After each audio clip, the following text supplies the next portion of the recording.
नमस्कार दोस्तों, डेट आज की देखो 10 फरवरी 2025 है। स्वागत है आपका एटोएल डिस्कशन में। आज देखो टोटल 3 इश्यूज हम डिस्कस करेंगे। तीनों के तीनों जो इश्यूज हैं एग्जाम पर्सपेक्टिव से काफी ज्यादा इंपॉर्टेंट है।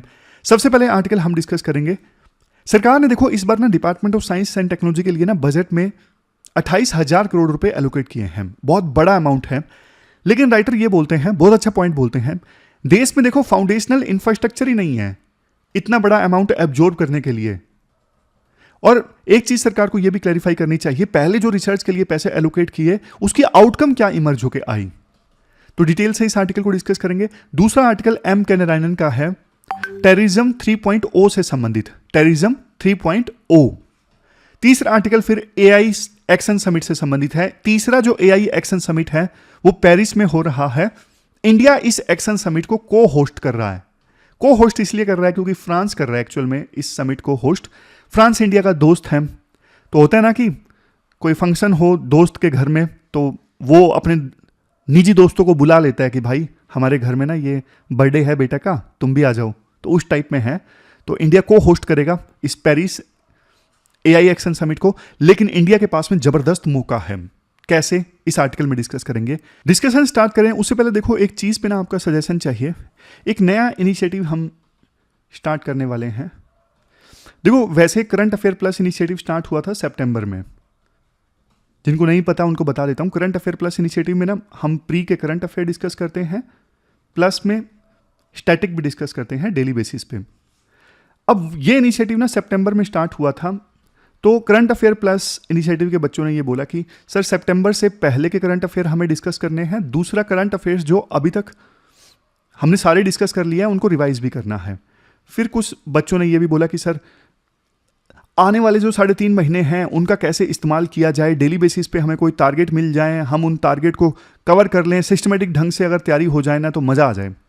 तो ना मैंने सोचा कि एक इनिशिएटिव हम स्टार्ट कर सकते हैं जिसमें क्या हो, जिसमें ना आने वाले 100 दिनों का, मतलब हम 2-4 दिन में स्टार्ट कर देंगे इनिशिएटिव, आने वाले 100 दिनों का ना पूरा प्लान हो और जिसमें डेली बेसिस पे आपको टारगेट मिले, जैसे डे 1, डे 2, डे 3।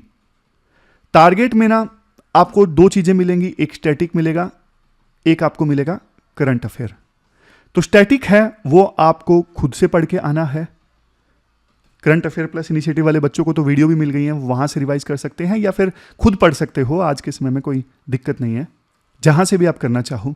तो स्टैटिक आपको खुद से करके आना है, लेकिन करंट जो है स्टैटिक से रिलेट करके वो मैं कवर करवा दूं।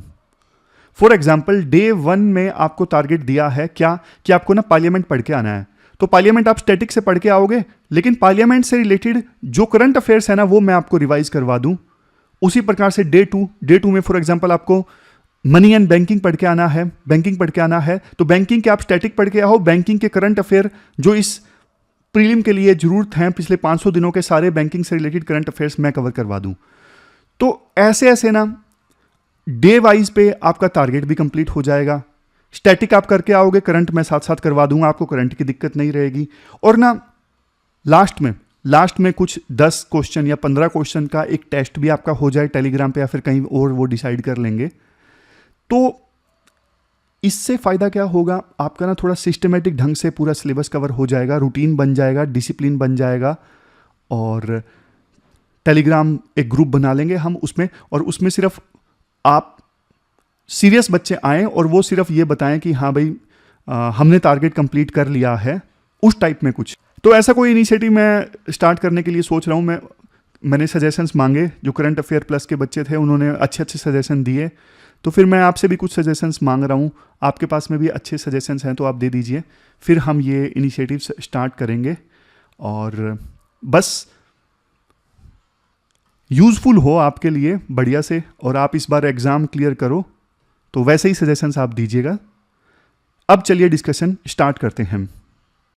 हमारी आज के डिस्कशन में जो पहला इंपॉर्टेंट आर्टिकल है बजट में R&D प्रोविजंस से संबंधित है।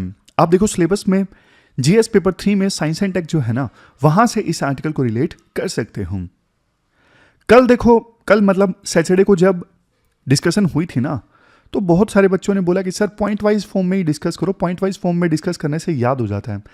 तो देखो हम मिक्स करके चलेंगे, जहां पे पॉइंट वाइज फॉर्म में डिस्कस करने की आवश्यकता होगी वहाँ पे पॉइंट वाइज फॉर्म में डिस्कस करेंगे, और जहाँ पे एक स्टोरी बन रही होगी तो सीधा डिस्कस करेंगे। जैसा आपके लिए सबसे ज़्यादा यूजफुल होगा वैसा ही हम करेंगे।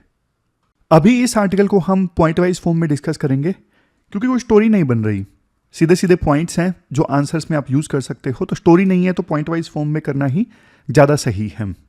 फर्स्ट थिंग फर्स्ट, कंटेक्स्ट क्या है। देखो इस साल के बजट में ना 2025-26 के बजट में सरकार ने R&D के लिए अच्छा खासा जो अमाउंट है वो एलोकेट किया है। सबसे पहली चीज़, सरकार ने ना 20,000 करोड़ रुपए एलोकेट किए हैं स्मॉल मॉड्यूलर रिएक्टर्स की डेवलपमेंट के लिए, और सरकार ने एक लक्ष्य भी रखा है कि 2033 आने से पहले कम से कम 5 small modular reactors. Small modular reactors कौन से होते हैं? ये ट्रेडिशनल न्यूक्लियर रिएक्टर से अलग होते हैं, 300 मेगावाट ई तक के होते हैं।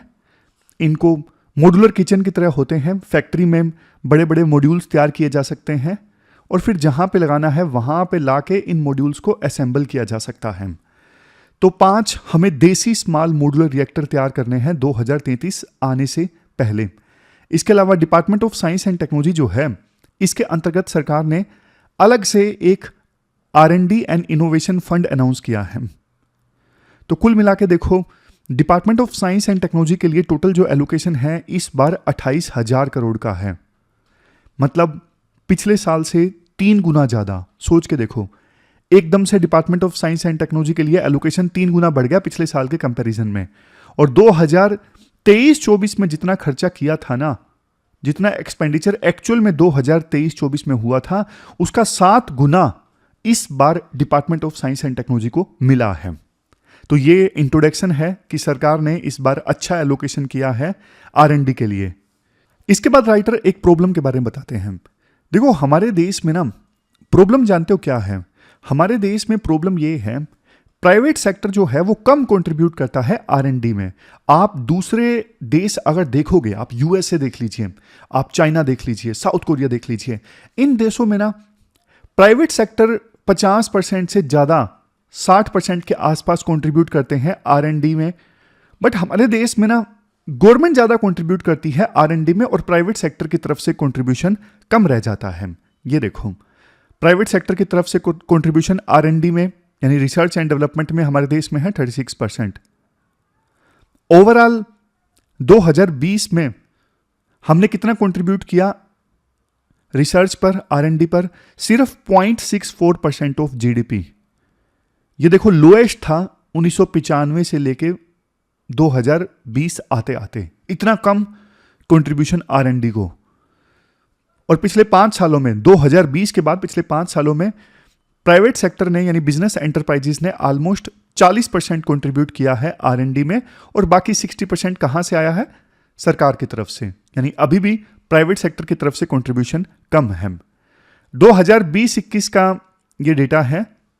जितना पब्लिक सेक्टर का सेल्स टर्नओवर है ना, जितनी सेल्स होती है PSUs की, उस सेल्स टर्नओवर का वो 0.30% R&D के लिए एलोकेट करते हैं, और जो प्राइवेट सेक्टर है जितनी उनकी सेल्स होती है उसका वो 1.46% R&D पे एलोकेट करते हैं। हमारी फोकस क्या है और हमारी स्ट्रेंथ क्या है? देखो वैसे तो ये जो टेक्नोलॉजी इनेबल्ड सेक्टर है ना, जैसे फ्यूल है, मेटलर्जरी है, फार्मास्यूटिकल्स हैं, टेक्सटाइल्स हैं, IT है, बायोटेक्नोलॉजी है, ये सब हमारी स्ट्रेंथ है। और इंडिया ने यानी भारत सरकार ने काफ़ी सारे एम्बिशियस मिशंस लॉन्च किए हैं, जैसे quantum computing mission, artificial intelligence mission, और भी दूसरी जो कटिंग एज टेक्नोलॉजीज हैं वहाँ पे भारत सरकार ने स्पेशल मिशंस अनाउंस किए हैं। और अभी जो ये इतना सारा पैसा 28,000 करोड़ का एलोकेट किया है ना department of science and technology को, इसका फायदा किसे होगा? इसका फायदा होगा स्टार्टअप्स को, और जो सनराइज सेक्टर हैं उनको। सनराइज सेक्टर्स जैसे वो इंडस्ट्रीज जो अभी इमर्ज हो रही हैं, अभी शुरुआती स्टेज में है, लेकिन फ्यूचर ग्रोथ पोटेंशियल काफ़ी ज़्यादा है। जैसे EV है, इलेक्ट्रिक व्हीकल्स का सेक्टर है, AI का सेक्टर है, ये सनराइज इंडस्ट्री है जो अभी शुरुआती स्टेज में है, लेकिन फ्यूचर ग्रोथ का जो पोटेंशियल है वो बहुत ज़्यादा है। तो अब चैलेंजेस और कंसर्न्स बताते हैं राइटर, मतलब मेन मुद्दे की बात करते हैं। सबसे पहला तो हमने जान ही लिया कि प्राइवेट सेक्टर का जो कंट्रीब्यूशन है काफ़ी ज़्यादा लो है। दूसरा सबसे बड़ा चैलेंज जानते हो क्या है? पास्ट में जो R&D पे पैसा खर्च किया है ना, क्या उसका हमें फायदा हुआ है? राइटर बोलते हैं नो। इवन पास्ट में जो R&D पे हमने इन्वेस्ट किया है, बेशक थोड़ा इन्वेस्ट किया है, बट उसके रिटर्न्स नहीं सामने आए हैं।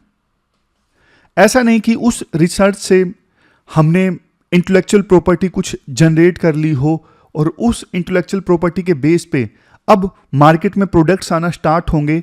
नहीं, ऐसा नहीं हुआ है। ये वही बात होगी कि किसी यूपीएससी एस्पायरेंट ने नोट्स तो बना लिए, लेकिन देखो उस नोट्स का कुछ फायदा नहीं हुआ, राइटिंग प्रैक्टिस नहीं की और एग्जाम में उन नोट्स को यूज नहीं किया जा सका। ये वही बात हो गई। रिसर्च तो कर ली, लेकिन रिसर्च का कुछ फायदा ही नहीं हुआ। जब रिसर्च का यूज ही नहीं किया गया, रिटर्न्स ही नहीं आए, नोट्स के अगर यूपीएससी एस्पायरेंट रिटर्न्स ही नहीं लेगा, एग्जाम में उन नोट्स के पॉइंट्स को यूज नहीं करेगा, राइटिंग प्रैक्टिस नहीं करेगा, तो क्या फायदा? वही हुआ है। फिर नेक्स्ट पॉइंट राइटर देते हैं, सिर्फ देखो पैसे एलोकेट करने से काम नहीं चलेगा, क्योंकि हमारे देश में ना फाउंडेशनल इंफ्रास्ट्रक्चर मिसिंग है। फाउंडेशनल इंफ्रास्ट्रक्चर जैसे हमारे देश में ना चिपसेट्स नहीं है, सेमीकंडक्टर फैब्रिकेशन यूनिट्स नहीं है, स्किल्ड इंजीनियरिंग वर्कफोर्स नहीं है, ग्राउंड लेवल पे स्कूल से ही स्ट्रॉन्ग इनोवेशन इकोसिस्टम नहीं है। तो ये फाउंडेशनल इंफ्रास्ट्रक्चर हमारे देश में नहीं है, तो हम कैसे इस इन्वेस्टमेंट को यूज करेंगे जो सरकार ने 28,000 करोड़ रुपए एलोकेट किए हैं ना इस साल, तो इसको हम एब्जॉर्ब कैसे करेंगे जब हमारे देश में फाउंडेशनल इंफ्रास्ट्रक्चर ही नहीं है? ये तो वही बात हो गई कि सरकार ने ना स्कूल बनाने के लिए पैसे दे दिए कि हाँ भाई हम पैसे देते हैं, आप स्कूल बना लो, लेकिन स्कूल बनाने के लिए मिस्त्री नहीं है, मजदूर नहीं है, औजार नहीं है, कुछ भी नहीं है, तो स्कूल बनेगा कैसे? ये वही बात हो गई, समझे? तो कंसर्न्स ये हैं, इतनी ज्यादा जो इन्वेस्टमेंट सरकार करना चाहती है उसको एब्जॉर्ब करने की कैपेसिटी नहीं है अभी। इस वजह से होता क्या है, साल के अंत तक ना आपको ये फिगर देखने को मिलेगा कि इतने रुपए एलोकेट किए थे लेकिन इतने अनयूटिलाइज्ड रह गए। फॉर एग्जांपल 14,000 करोड़ रुपए यूटिलाइज ही नहीं हुए उसके, समझे? फिर देखो एक कंसर्न ये है कि ये जो 28,000 करोड़ रुपए सरकार ने एलोकेट किए हैं, प्राइवेट सेक्टर अगर इसको एक्सेस करना चाहता है तो कैसे एक्सेस करे? सरकार ने कोई एक निश्चित मैकेनिज्म नहीं बताया है कि प्राइवेट सेक्टर कैसे हमारे पास आ सकता है, कैसे एलिजिबल है इतने पैसों को हासिल करने के लिए, कुछ भी नहीं बताया सरकार ने। Next point, undefined tangible public benefits.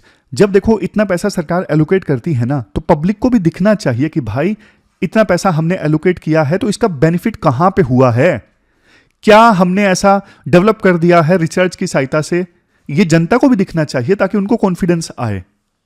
Last में राइटर बोलते हैं, जब तक देखो ये स्ट्रक्चरल प्रॉब्लम्स जो है ना, जैसे जिनकी हमने बात की कि इंफ्रास्ट्रक्चर नहीं है, क्लैरिटी नहीं है कि कैसे प्राइवेट सेक्टर एक्सेस कर सकता है इन फंड्स को, तब तक देखो पैसा ज्यादा एलोकेट करने से काम नहीं चलेगा। सरकार को क्या करना होगा, वे फॉरवर्ड में बोला जाता है कि आप ना प्राइवेट सेक्टर को इंसेंटिवाइज करो कि वो ज्यादा R&D पे खर्च करें, फाउंडेशनल इंफ्रास्ट्रक्चर मजबूत करो ताकि R&D के लिए पैसा एलोकेट होता है तो उसे एब्जॉर्ब किया जा सके। आप इंडस्ट्री से लॉन्ग टर्म में एंगेज करते रहो, इंश्योर करो कि जो रिसर्च होती है उसका कुछ प्रैक्टिकल आउटकम भी आए, मतलब उसको कैसे मार्केट में यूज किया जा सकता है वो भी जरूरी है। तो ये सारे पॉइंट्स इस आर्टिकल में दिए जाते हैं। ये हमने पूरा R&D से संबंधित आर्टिकल डिस्कस किया। चलते हैं आगे। इसके बाद नेक्स्ट आर्टिकल देखो, वर्ल्ड में वायलेंस की जो आर्क है ना वो ग्रो हो रही है, इस पर ध्यान देने की आवश्यकता है। अपने सिलेबस में GS पेपर 3 के इस टॉपिक से आर्टिकल को रिलेट कर सकते हो। M.K. नारायणन ने यह आर्टिकल लिखा है। M.K. नारायणन पहले नेशनल सिक्योरिटी एडवाइजर थे, जैसे आज अजीत डोभाल हैं, बाद में ये पश्चिम बंगाल के गवर्नर भी बने, और वो आमतौर पे इसी प्रकार से सिक्योरिटी रिलेटेड टॉपिक्स पे लिखते रहते हैं। इंट्रोडक्शन में M.K. नारायणन ये बोलते हैं, आज देखो जो वायलेंस देखने को मिल रहा है ना, एक तरफ यूक्रेन और रशिया का वार है, दूसरी तरफ इजराइल और हमास के बीच में युद्ध देखने को मिला। हालांकि वहाँ पे अभी सीज फायर हुआ है हाल ही में साइन, और जो प्रिजनर्स हैं उनको एक्सचेंज किया जा रहा है। लेकिन बाद में आर्टिकल में बाद में बोलते भी हैं राइटर कि इजराइल को लगता है कि हम जीत गए हैं, लेकिन वो जीते नहीं हैं। खैर आगे जो पॉइंट आएगा तब डिस्कस करेंगे। बट इंट्रोडक्शन में ना M.K. नारायणन ये बोलते हैं, एक चीज देखने को मिली इस वायलेंस में कि सेकेंड वर्ल्ड वार के बाद जो ऑर्डर बना था ना वो ऑर्डर पूरी तरह से टूट गया। देखो सेकेंड वर्ल्ड वार जो 1939 से लेकर 1945 के बीच में चला, भारी तबाही हुई थी, बहुत ज्यादा डिस्ट्रक्शन हुआ था सेकेंड वर्ल्ड वार में। तो उस समय ना बड़े बड़े देशों को यह लगा कि यार ना हमें कुछ तो बनाना होगा, कुछ तो करना होगा कि जिससे ना कि थर्ड वर्ल्ड वार ना हो जाए। जितनी तबाही सेकेंड वर्ल्ड वार में हुई है, हम नहीं चाहते यार ये तबाही दोबारा से हो। तभी बड़े बड़े देशों ने मिलकर ना यूएन जैसी ऑर्गेनाइजेशन बनाई थी कि यूनाइटेड नेशंस जो है ये आने वाली जनरेशंस को ना वार के क्लंक से बचाएगी, समझ गए, और यूएन पीस इस्टेब्लिश करेगी। ये सोचा था उस समय बड़े बड़े देशों ने। इवन और भी दूसरी ऑर्गेनाइजेशंस बनी जैसे international court of justice. But writer ये बोलते हैं ये जो वर्ल्ड ऑर्डर बना था ना सेकेंड वर्ल्ड वार के बाद, ये बड़ी बड़ी ऑर्गेनाइजेशंस बनी थी एक उद्देश्य के साथ में, ये कुछ काम नहीं आ रही। वो सेकेंड वर्ल्ड वार के बाद बना ऑर्डर टूट चुका है। वो ऑर्गेनाइजेशन अब ना के बराबर है, कोई एक्टिव नहीं है। हमने देखा यूक्रेन रशिया वार में कैसे एक दर्शक की तरह, स्पेक्टेटर की तरह, जैसे दर्शक स्टेडियम में मैच देखते हैं ना, वैसे यूनाइटेड नेशंस बाहर से खड़ी होकर मैच देख रही है रशिया और यूक्रेन के बीच और बाद में इजराइल और हमास के बीच। यूएन कुछ नहीं कर सका। तो मतलब वो सेकेंड वर्ल्ड वार के बाद का ऑर्डर अब टूट चुका है, अब वो फिर से नहीं आएगा। इसके बाद एम के नारायणन ये बोलते हैं, हुगो ग्रोटियस काफी फेमस फिलोसफर थे, इन्हें इंटरनेशनल लॉ का जनक माना जाता है। तो ग्रोटियस ने ना एक कंसेप्ट दिया था कॉमन मोरल कम्युनिटी का। कॉमन मोरल कम्युनिटी मतलब ऐसी कम्युनिटी जिसमें देखो फेयरनेस और जस्टिस जैसे आइडियाज की समझ हो। ग्रोटियस ये कहते थे कि देखो कानून सिर्फ किंग्स या फिर चर्च से नहीं आता, इवन ह्यूमन बींग्स भी नेचुरल जस्टिस को मानते हैं। उनके अंदर एक रीजन होता है कि हाँ ये करना सही है, ये करना गलत है। तो कोई भी एक देश दूसरे देश के ऊपर अटैक नहीं करेगा बिना किसी वजह के। वजह क्या हो सकती है? वजह हो सकती है जैसे सेल्फ डिफेंस। बिना किसी वजह के कोई एक देश दूसरे देश के ऊपर अटैक नहीं करेगा जिससे उसकी सोवरेनिटी का वायलेशन हो। तो राइटर ये बोलते हैं ये जो अच्छे अच्छे आइडियाज थे ना ग्रोटियस के, वो आइडियाज आज के समय में इररिलेवेंट हो गए हैं। हालांकि देखो रशिया तो ये बोलेगा कि हमने यूक्रेन के ऊपर अटैक इसलिए किया क्योंकि ये हमारे सेल्फ डिफेंस का मामला था, क्योंकि यूक्रेन जो है वो नाटो का मेंबर बनने वाला था। हमेशा देखो आप रीजन या एक्सप्लेनेशन तो कोई भी दे सकते हो, जो युद्ध आपने किया है उसका आप एक्सप्लेनेशन दे सकते हो। इसके बाद इजराइल का पॉइंट दिया जाता है राइटर के द्वारा। इजराइल ने देखो बहुत तबाही मचाई गजा में, और लिबनान में भी हिजबुल्लाह के जो लीडर थे नसरुल्लाह, उनको मार दिया। इजराइल को लगता है कि हमने जो एक्सिस ऑफ रेसिस्टेंस है, एक्सिस ऑफ रेसिस्टेंस जिसमें ये सारे आते हैं हमास, हिजबुल्लाह, इजराइल को लगता है कि हमने इसे कमजोर कर दिया, ये हमारी जीत हुई है। बट राइटर बोलते हैं ये वास्तव में देखो इजराइल की जीत नहीं है। यूएसए के फॉरेन मिनिस्टर ने भी ये कहा था हमास में जितने मिलिटेंट्स मारे गए हैं उससे ज्यादा रिक्रूट हो गए हैं। इजराइल ने जितना हासिल किया है ना पिछले 1 साल में युद्ध करके, उससे ज्यादा इजराइल ने गंवाया है। अगर इजराइल इसे जीत भी बोल रहा है तो एक ऐसी जीत है जिसके लिए बहुत बड़ी कीमत चुकाई है। और देखो बात हम अक्सर डिस्कस करते हैं कि आप ना लोगों को मार सकते हो बट आइडिया को नहीं मार सकते। अब गजा में इजराइल ने इतने हमास के मिलिटेंट्स को मारा, लेकिन इनका जो आइडिया था कि हमें अलग से देश बनाना है, पैलेस्टीन, इजराइल ने कब्जा किया हुआ है हमारे लैंड पे, क्या वो आइडिया मर गया? नहीं, वो आइडिया आज भी जिंदा है, तभी हमास में और मिलिटेंट शामिल हो रहे हैं। तो इजराइल की ये जीत नहीं है। इसके बाद राइटर ये बोलते हैं देखो वर्ल्ड में ना टेररिज्म की तीसरी वेव अब देखने को मिलेगी। जैसे कोविड की वेव आती है ना, वेव 1, वेव 2, ऐसे ही टेररिज्म 3.0 अब देखने को मिलेगा। राइटर बोलते हैं देखो 1979 से ना इस्लामिस्ट मिलिटेंसी की शुरुआत हुई थी।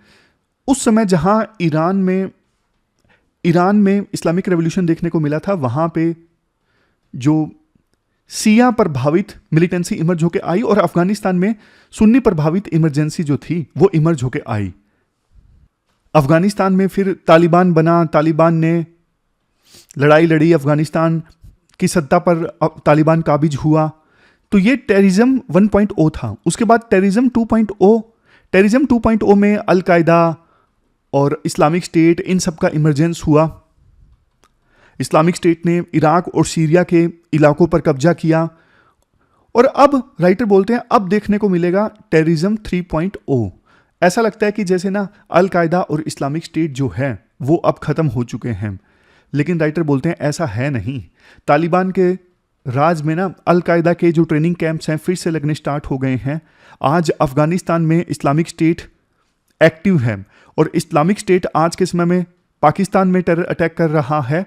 और देखो रशिया में एक टेरर अटैक हुआ था इस्लामिक स्टेट का, ईरान में हुआ था, टर्की में हुआ। यहां पे देखो Bangladesh, Malaysia, Singapore, Thailand, even in देशों में भी इस्लामिक स्टेट ने अपने टेरर अटैक्स किए हैं। राइटर बोलते हैं आज के समय में देखो टेररिज्म जो है वो ज्यादा डिसेंट्रलाइज हो चुका है। आज के समय में बल्कि एआई से रेडिकलाइजेशन हो रहा है।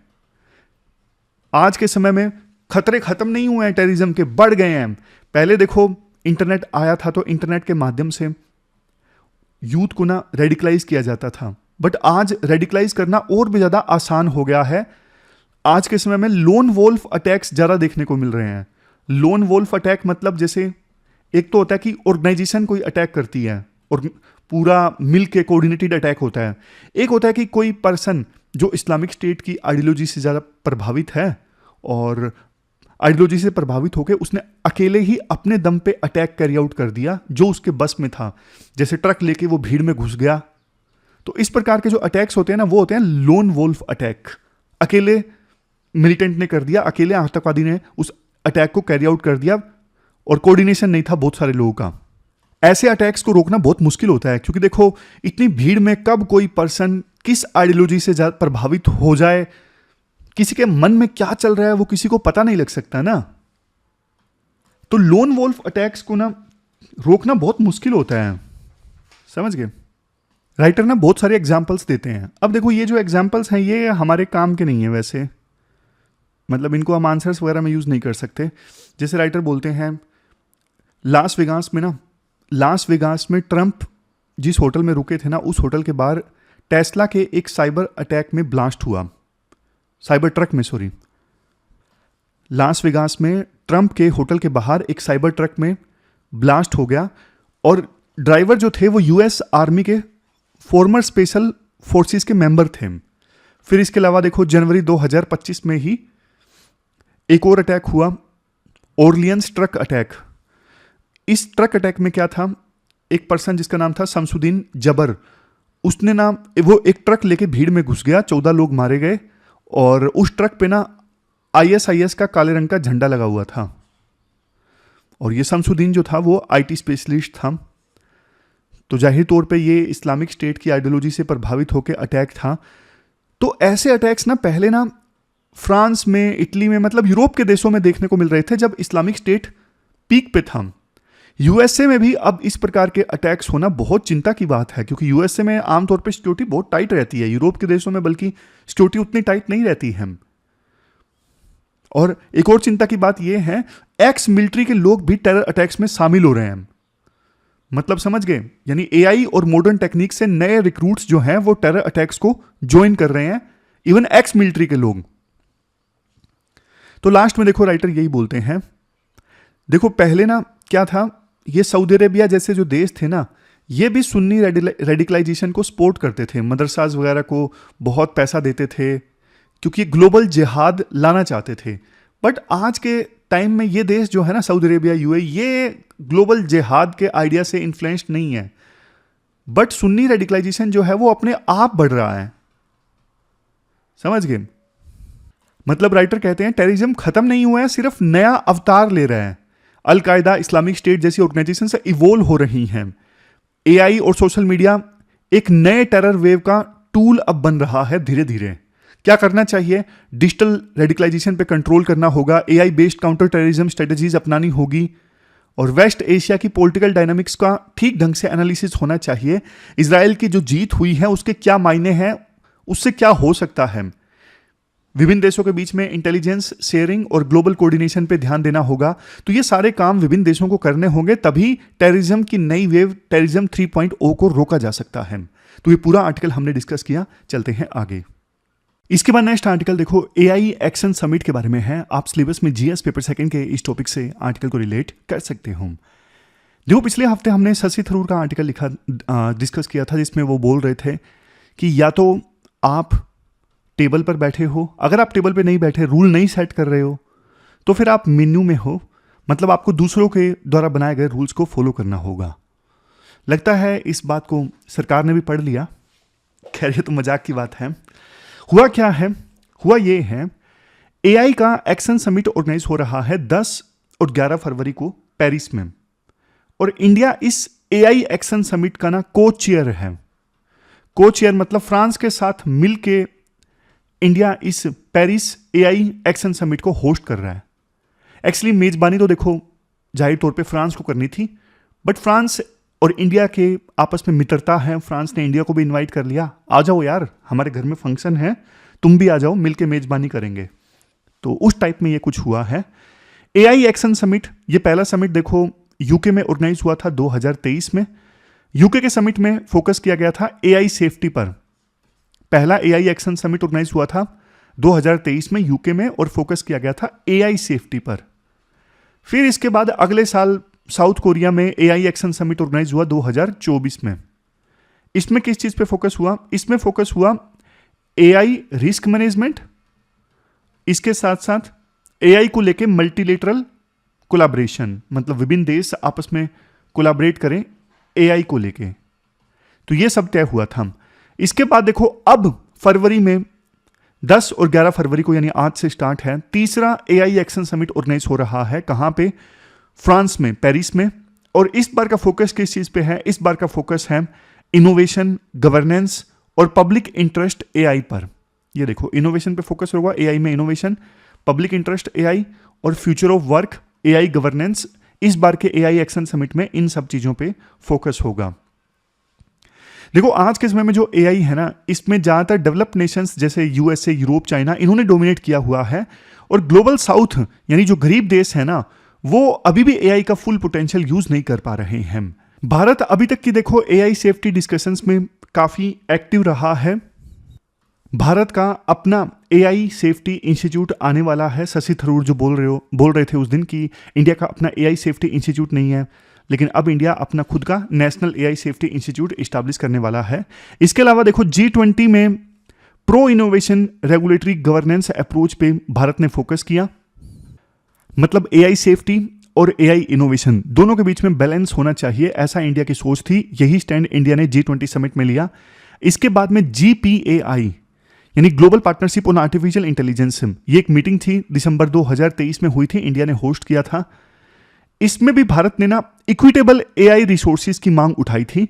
मतलब ऐसा नहीं कि अमीर देशों के पास ही सिर्फ रिसोर्सेज रहे एआई को डेवलप करने के लिए और गरीब देशों के पास में रिसोर्सेज रहे ही ना, तो इक्विटेबल रिसोर्सेज होने चाहिए। मतलब गरीब देशों के पास में भी एआई डेवलप करने के लिए रिसोर्सेज होने चाहिए। तो कुल मिला के देखो यहां पे बात क्या है? बात है यहां पे कि इंडिया ने पहले भी ग्लोबल साउथ की यानी गरीब देशों की जो मांग है उठाई है। इस पेरिस एआई एक्शन समिट में भी इंडिया जो है ग्लोबल साउथ की जो मांगे हैं वो उठा सकता है। जैसे यहां पे देखो फर्स्ट पॉइंट यही है, फर्स्ट सजेशन राइटर देते हैं इंडिया को ना ये डिमांड रखनी चाहिए कि एआई रिसोर्सेज की जो एक्सेस है ना वो डेमोक्रेटाइज हो। ऐसा ना हो कि एआई की जो पूरी वैल्यू चेन है उस पर सिर्फ अमीर देशों का कब्जा हो। इंडिया ने देखो इसके लिए डोमेस्टिक इनिशिएटिव्स लिए हैं। जैसे इंडिया ने स्टार्टअप्स के लिए 18,600 जीपीयू की एक कॉमन कंप्यूटिंग फैसिलिटी इस्टेब्लिश की है, जिसको स्टार्टअप्स वगैरह यूज कर सकते हैं। इसके अलावा देखो 40% सब्सिडी सरकार की तरफ से दी जा रही है। तो ये भारत का जो मॉडल है, ये देखो ग्लोबल साउथ वाले जो देश हैं, दूसरे गरीब देश जो हैं, वो भी फॉलो कर सकते हैं, वो भी इस मॉडल को प्रमोट कर सकते हैं। फिर देखो राइटर बोलते हैं डेटा जो है या फिर क्लाउड कंप्यूटिंग है, इनका इक्विटेबल एक्सेस होना चाहिए। सरकार को ना, मतलब भारत सरकार को एआई एक्शन समिट में ये मांग रखनी चाहिए कि ना डीप सीक की तरह जो ओपन सोर्स एआई मॉडल्स है ना वो ज्यादा से ज्यादा हों, ओपन सोर्स एआई मॉडल्स जिनका इस्तेमाल गरीब देश भी कर सकें। तो चाइना की कंपनी डीप सीक ने जो किया है वो अच्छी चीज है। इस प्रकार से और भी open source AI models promote होने चाहिए और डिस्ट्रीब्यूटेड कंप्यूटिंग सॉल्यूशंस होने चाहिए। डिस्ट्रीब्यूटेड कंप्यूटिंग सॉल्यूशंस मतलब डिस्ट्रीब्यूटेड कंप्यूटिंग सॉल्यूशंस में ये होता है, देखो एक केस तो ये है कि आपको ना एक बहुत बड़ा टास्क परफॉर्म करना है, आप एक बड़े कंप्यूटर पे वो टास्क परफॉर्म करो। दूसरा ये हो सकता है कि कई सारी जो मशीन्स हैं मिल के उस टास्क को परफॉर्म करें, तो ये होता है डिस्ट्रीब्यूटेड कंप्यूटिंग सॉल्यूशंस। जैसे एक तो 10,000 पेजेस की किताब लिखनी है, एक ही पर्सन लिखे जो लिखने में जल्दी जल्दी लिख सकता है, लेकिन एक यूं है कि एक पर्सन पर रिलाई करने के बजाय 100 लोगों को आपने हायर कर लिया उस 10,000 की किताब को लिखने के लिए, तो ये क्या होगा, दूसरे वाला केस है डिस्ट्रीब्यूटेड बुक राइटिंग यानी डिस्ट्रीब्यूटेड कंप्यूटिंग सॉल्यूशन। फिर भारत को एक मांग उठानी चाहिए access to innovating safety tools जैसे वाटर मार्किंग। अब क्या है, एआई से ना लोग कुछ कुछ इमेजेस बनवा लेते हैं और बाद में उसकी सहायता से समाज में अशांति फैलाने का काम करते हैं। तो एक चीज ये होनी चाहिए, जो भी एआई प्लेटफॉर्म है कुछ इमेज या सॉन्ग जो भी क्रिएट करे ना, वाटर मार्किंग होनी चाहिए जिसकी सहायता से पहचाना जा सके कि किसने ये इमेज क्रिएट की है, कहां पे ये इमेज क्रिएट हुई है, तो दोषी लोगों को पकड़ा जा सकता है। फिर लोग डरेंगे एआई का गलत इस्तेमाल करने से। इसके बाद राइटर बोलते हैं, देखो आज के समय में ना ग्लोबल साउथ का यानी गरीब देशों का जो एआई यूज है ना वो अलग है as comparison to develop countries. तो ना एक फ्रेमवर्क बनाना चाहिए, उस फ्रेमवर्क में ना एआई यूज को आइडेंटिफाई किया जा सके और प्रायोरिटी दी जा सके कि किस काम के लिए एआई यूज ज्यादा करना है। आज एआई एप्लीकेशंस ग्लोबल साउथ के लिए ज्यादा जरूरी है, जैसे हेल्थ में डिजीज को जल्दी डिटेक्ट करने के लिए लोकल मेडिकल कंडीशंस के मुताबिक, एजुकेशन में पर्सनलाइज्ड लर्निंग और मल्टी लैंग्वेजेस में लर्निंग देने के लिए, डाइवर्स बैकग्राउंड के स्टूडेंट्स को सपोर्ट करने के लिए एआई की जरूरत है। फिर है agriculture, AI based weather prediction और सोइल एनालिसिस जो देखो लोकल फार्मिंग कंडीशंस के हिसाब से हो। यहां पे आज के समय में एआई की ज्यादा आवश्यकता है, किसको, गरीब देशों को। एप्लीकेशंस, एआई की एप्लीकेशंस की ज्यादा जरूरत है। तो भारत क्या कर सकता है, भारत देखो एक रिपोजिटरी बना सकता है। रिपोजिटरी मतलब देखो गरीब देशों को पता भी नहीं होगा कि यहां पे एआई यूज हो सकता है, तो उनको कोई बताने वाला हो कि भाई यहां पे एआई यूज कर लो, यहां पे एआई यूज कर लो, तो उसके लिए ना भारत सरकार क्या कर सकती है, एक रिपोजिटरी बना सकती है। रिपोजिटरी मतलब सारे एआई के सॉल्यूशंस एक ही जगह पे कि इन चीजों में आप एआई यूज कर सकते हो। तो ग्लोबल साउथ के जो देश हैं वो प्रायोरिटाइज कर लें कि हाँ इस चीज की हमें ज्यादा जरूरत है, यहां पे ये हमारे लिए बड़ी प्रॉब्लम है, तो यहां पे हम एआई का यूज करेंगे। समझ गए, सारे के सारे एआई सॉल्यूशंस एक ही किताब में, ऐसी रिपोजिटरी भारत सरकार ग्लोबल साउथ को बना के दे सकती है। फिर नेक्स्ट है तीसरे नंबर पे एआई सेफ्टी और रिस्क को कंटेक्सचुअलाइज करना। क्या मतलब है इस चीज का, ग्लोबल साउथ के हिसाब से, ग्लोबल साउथ के पर्सपेक्टिव से देखें तो एआई के क्या रिस्क हैं, भारत को यह समझना चाहिए। जैसे देखो आज के समय में आपको बताऊं, जो ये एआई मॉडल्स हैं जैसे चैट जीपीटी हैं, ये सब किस में है, इंग्लिश में है। तो इंग्लिश में है तो गरीब देश इसे यूज करेंगे, सारे एग्जाम्पल्स उन्हीं के कंटेक्स्ट में, वेस्टर्न कल्चर के कंटेक्स्ट में। और इवन देखो स्टैंड अप कॉमेडी का आइडिया भी आप मांगोगे ना चैट जीपीटी जैसे एआई प्लेटफॉर्म से, तो वो वेस्टर्न कंटेक्स्ट में आइडियाज देंगे, वो सब कुछ अपने कल्चर की वाहवाही करेंगे। तो इससे ना ग्लोबल साउथ का जो कल्चर है ना वो खतरे में आ सकता है। तो यहां पे भी भारत सरकार क्या कर सकती है, एक रिपोजिटरी बना सकती है। रिपोजिटरी मतलब एआई से क्या क्या नुकसान हो सकते हैं, कैसे हमें उनसे बच के चलना है, तो इसकी एक रिपोजिटरी भारत सरकार बना सकती है और वो भी ग्लोबल साउथ के साथ में शेयर कर सकती है। और क्या हार्म हो सकता है एआई का, उसके बारे में ना भारत क्लियर रहे। और ग्लोबल साउथ, क्योंकि देखो जब एआई से नुकसान की बात आएगी ना इस एक्शन समिट में, तो डेवलप कंट्रीज को जो लगता है एआई से नुकसान हो सकता है उस पर ज्यादा प्रायोरिटी रहेगी, बट ग्लोबल साउथ को एआई से क्या नुकसान हो सकता है उसके बारे में कोई चर्चा नहीं होगी। तो भारत को ना ग्लोबल साउथ की आवाज उठानी है इस समिट में कि भाई ग्लोबल साउथ को यह नुकसान हो सकता है, यहां पे भी हमें ध्यान देने की आवश्यकता है। फिर राइटर ये बोलते हैं कि देखो इस बार इंडिया को चेयर है पेरिस मीटिंग का, लेकिन अगली बार इंडिया ना इस एआई एक्शन समिट को होस्ट भी कर सकता है। लेकिन हमें ना ग्लोबल साउथ के पर्सपेक्टिव को फोकस करना होगा एआई पर। इंडिया को एआई के मुद्दे पे ग्लोबल साउथ की आवाज बननी होगी। भारत सिर्फ देखो एआई का कंज्यूमर नहीं है, भारत के पास में एआई का लीडर बनने का भी पोटेंशियल है। इंडिया एक तरफ एआई सुपर पावर्स जैसे यूएसए, चाइना, ईयू और दूसरी तरफ ग्लोबल साउथ के देश यानी डेवलपिंग कंट्रीज, दोनों के बीच में एक ब्रिज का काम कर सकता है। इंक्लूसिव एआई को डेवलप करने में इंडिया जो है वो महत्वपूर्ण भूमिका निभा सकता है। तो ये पूरा आर्टिकल हमने डिस्कस किया। अब लास्ट में देख लेते हैं कौन कौन से आर्टिकल्स हमने डिस्कस किए। सबसे पहले तो देखो हमने ये आरएनडी वाला आर्टिकल डिस्कस किया था। सरकार ने पैसा ज़्यादा एलोकेट किया है 28,000 crore department of science and technology के लिए, बट राइटर मेन कंसर्न्स ये बताते हैं, एक तो प्राइवेट सेक्टर का पार्टिसिपेशन कम है आरएनडी में, दूसरा आपने पैसे एलोकेट कर दिए लेकिन उसको एब्जॉर्ब करने की कैपेसिटी नहीं है, आपके पास में बेसिक फाउंडेशनल इंफ्रास्ट्रक्चर नहीं है जैसे chipset, semiconductor fab, skilled engineering workforce, strong innovation system, ये सब आपके पास नहीं है। जब तक आप इस पे ध्यान नहीं दोगे तो आप आरएनडी नहीं इंप्रूव कर सकते हमारे देश में। तो ये सारे पॉइंट्स हमने डिस्कस किए थे पॉइंट वाइज फॉर्म में। फिर देखो ये एआई एक्शन समिट हो रहा है, ये आर्टिकल तो अभी हमने डिस्कस किया। तीसरा एआई एक्शन समिट है, पहला यूके में हुआ, दूसरा सियोल में, अब तीसरा पेरिस में हो रहा है। इंडिया को होस्ट है इस समिट का क्योंकि फ्रांस ने हमें इनवाइट किया है, इंडिया की फ्रांस के साथ दोस्ती है। तो पहले समिट में फोकस किस चीज़ पे था? एआई सेफ्टी पर, दूसरे में मल्टीलेटरल कोलैबोरेशन, लेकिन इस बार फोकस होगा किस पे? Public interest, AI innovation, AI safety, AI governance, इन सब पे ध्यान दे रहा होगा समिट में। और इंडिया देखो हमेशा से ना एआई में एक तरफ इनोवेशन दूसरी तरफ सेफ्टी, दोनों के बीच में बैलेंस स्टैब्लिश करने की बात करता रहा है। G20 प्रेसिडेंसी के दौरान इंडिया ने ऐसा किया। फिर GPAI की मीटिंग हुई थी, उसमें भी इंडिया ने बोला एआई के लिए जो रिसोर्सेज हैं उनकी इक्विटेबल शेयरिंग होनी चाहिए। और डोमेस्टिकली इंडिया ने ऐसे इनिशिएटिव्स लॉन्च किए हैं जैसे 40% सरकार सब्सिडी दे रही है, 18,600 कॉमन जीपीयू की फैसिलिटी सरकार ने इस्टेब्लिश की है। तो 3 स्ट्रेटेजिक प्रायोरिटीज होनी चाहिए इंडिया की इस समिट में। सबसे पहले एआई एक्सेस को डेमोक्रेटाइज करो, दूसरे नंबर पे फ्रेमवर्क डेवलपमेंट कि कैसे एआई का यूज किया जा सकता है खास करके ग्लोबल साउथ के देश। तीसरा एआई रिस्क को कंटेक्चुअलाइज करना, ग्लोबल साउथ के लिए जो एआई रिस्क हैं वो अलग हैं। तो दूसरे और तीसरे पॉइंट के लिए इंडिया एक रिपोजिटरी बना सकता है जहां पे ग्लोबल साउथ के देशों के लिए सारे एआई यूज एक जगह पे हो, एआई का रिस्क एक जगह पे हो। अपॉर्चुनिटी इंडिया के लिए ये है, ब्रिज का काम कर सकता है सुपर पावर्स के बीच में आने वाले समय में, एक तरफ सुपर पावर्स दूसरी तरफ गरीब देश। अगला AI action summit India host कर सकता है, ग्लोबल साउथ की आवाज बन के उभर सकता है। तो ये सारी चीजें हैं। फिर देखो ये एम के नारायणन वाला आर्टिकल था कि टेररिज्म 3.0 देखने को मिल सकता है। आईएस ने बहुत सारी जगह पे अटैक्स किए हैं, इवन यूएसए में अटैक्स हो रहे हैं जो काफ़ी चिंता की बात है। एआई से यूथ का रेडिकलाइजेशन हो रहा है और ये टेररिज्म 3.0 है। इजराइल को लगता है कि हम जीत गए, लेकिन ऐसा नहीं है। आइडिया नहीं मारा जा सकता, हमास के जितने लोग मरे उससे ज़्यादा शामिल हो गए। टेररिज्म 1.0 कब देखने को मिला?